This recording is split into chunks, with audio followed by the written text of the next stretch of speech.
Bonjour, merci de m'avoir donné la parole aujourd'hui pour vous parler des bactéries dormantes. Donc pourquoi parler des bactéries dormantes aujourd'hui?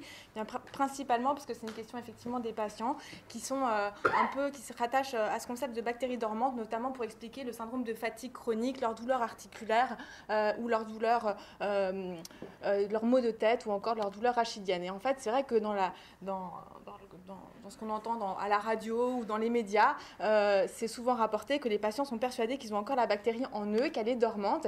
Et puis, c'est dit par les médias, mais parfois par des pharmaciens qui disent clairement que cette forme dormante est responsable de syndromes subjectifs, ou encore par d'autres médecins qui disent encore que cette bactérie dormante peut se réactiver et se réveiller. En tout cas, son sommeil dépend des champs magnétiques.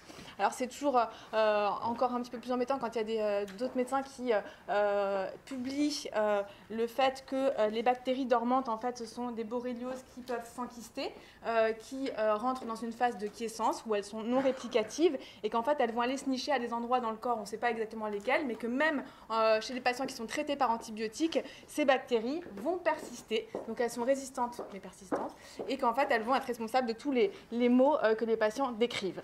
Alors, que nous dit la science et les données actuelles scientifiques sur les bactéries dormantes? Et tout d'abord, qu'est-ce qu'une bactérie dormante?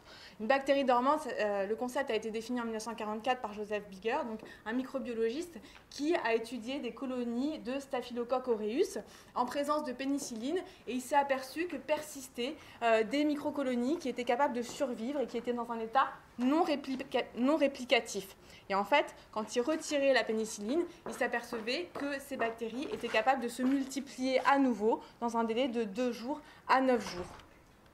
Donc après, c'est ce qui a donc été défini comme une bactérie dormante. C'est une bactérie qui n'est pas résistante aux antibiotiques, mais tolérante dans un stade de non-division cellulaire, qui peut persister dans des conditions défavorables, notamment en absence de nutriments ou alors à des températures extrêmes, ou encore dans des conditions de pH acide.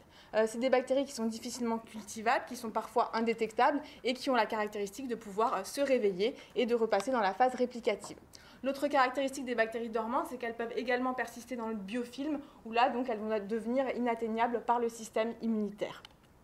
Alors pourquoi est-ce qu'on s'intéresse aux bactéries dormantes en clinique?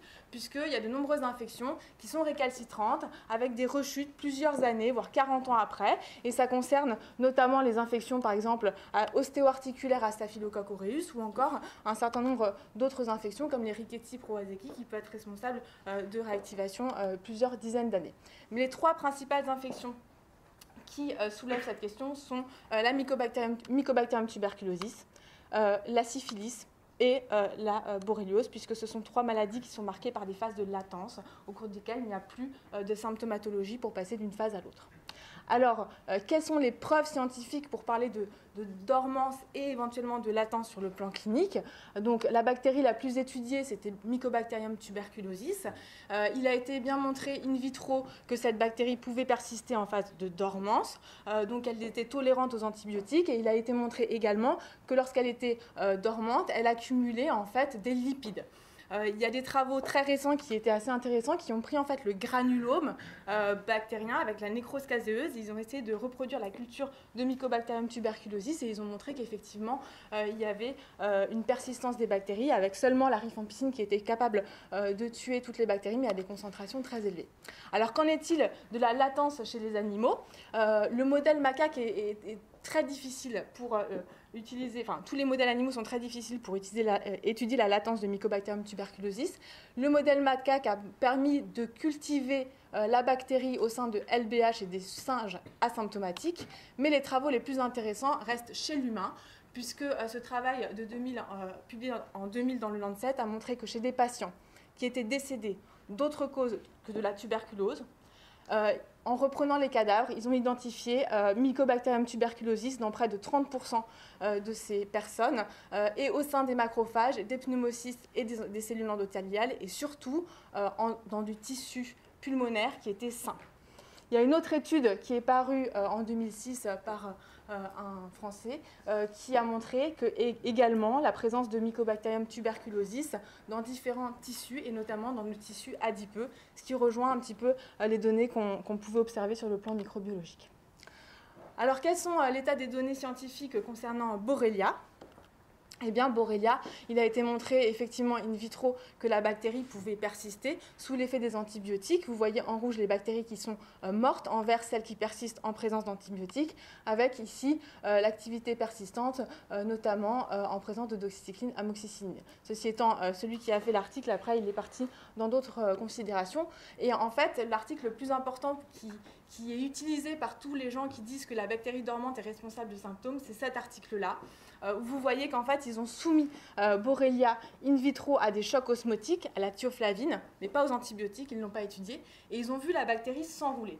Et à partir de ce moment-là, ils ont dit, en fait, c'est quand elle s'enroule, elle est résistante aux antibiotiques, ce qui n'est pas la même chose que dormante, donc ils ont créé un peu de confusion, et du coup, c'est là où elle va être inatteignable. Donc ils ont montré ça effectivement également sur des cultures cellulaires, dans des cellules neuronales et des astrocytes, et ce qui est aussi intéressant, c'est qu'ils ont pris des biopsies cérébrales de patients qui étaient atteints de neuroborréliose et ils ont montré la présence de la bactérie enquistée sous forme sporulée, mais pas seulement, dans le tissu cérébral, notamment au niveau du cortex. Bon, il est quand même important de noter que ces patients ne présentaient pas de symptômes subjectifs, mais étaient bien malades et atteints d'une neuroborréliose. Donc on n'est pas du tout dans le cadre d'une infection latente.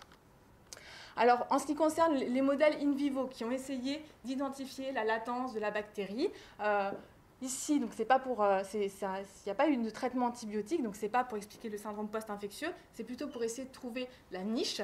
C'était un travail assez intéressant parce qu'ils avaient pris des souris SCID, donc immunodéprimées, ils leur avaient injecté Borrelia, elles étaient tombées malades, elles avaient des arthrites, et puis en fait, comme elles sont immunodéprimées, elles ne peuvent pas se défendre, donc ils leur avaient restauré une immunité anti-Borrelia pour essayer d'éliminer la bactérie avec du sérum de souris immunisées et immunocompétentes contre Borrelia. Et ils avaient montré qu'effectivement la bactérie, elle disparaissait du tissu synovial et elle allait dans les tendons, ici, où ils arrivaient à la mettre en évidence. Après, ce qui est un petit peu regrettable, c'est qu'ils n'ont pas du tout fait de culture ou essayé d'isoler la bactérie par culture à partir de ces tendons.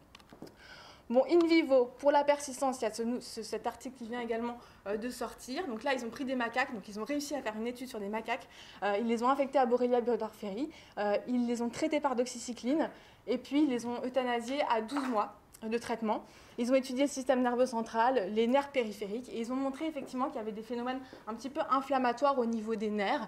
Ils auraient mis en évidence une Borrelia, mais c'était vraiment anecdotique dans le travail par IF, et puis ils n'ont pas du tout réussi à trouver de bactéries vivantes dans ce travail. Et dans les autres travaux sur les animaux, il y a celui-ci qui avait étudié l'effet de la ceftriaxone et de la doxycycline, et pareil, après traitement, ils ont pu mettre en évidence des zones d'immunofluorescence positive, mais là, ils ont essayé d'isoler la bactérie, et impossible que ce soit par culture, par xénodiagnostic ou même par transplantation du tissu chez des souris SCID.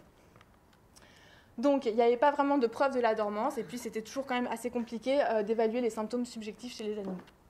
Une dernière étude chez l'homme quand même, où ils ont voulu mettre en évidence encore une fois la bactérie vivante chez des patients qui souffraient de syndrome de fatigue chronique. Et en fait, ils ont fait un xénodiagnostic, un test de xénodiagnostic, et en fait, ils avaient une PCR positive chez une tique, mais par contre, il n'y avait pas de transmission chez les souris SCID.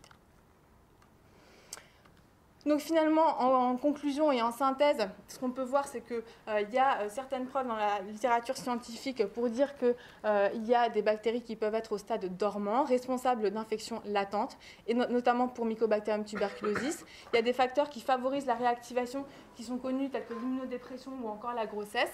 Par contre, pour Borrelia burgdorferi, il nous manque quand même beaucoup de données et on ne sait pas très bien. Donc, que dire du traitement, puisqu'en fait, beaucoup de gens proposent des traitements dans les cas de forme latente. Il y a des recommandations pour les traitements en cas de forme latente pour 2 infections, la tuberculose chez les patients immunodéprimés et la syphilis latente, parce qu'il y a eu beaucoup de cas dans les pays en voie de développement de résurgence de syphilis congénitale chez des femmes qui n'avaient pas été symptomatiques. Et puis, pas de traitement pour la borréliose latente, entre guillemets, puisqu'il n'y a que cet article qui montre qu'effectivement, à part des effets secondaires, il n'y a pas d'effet bénéfique.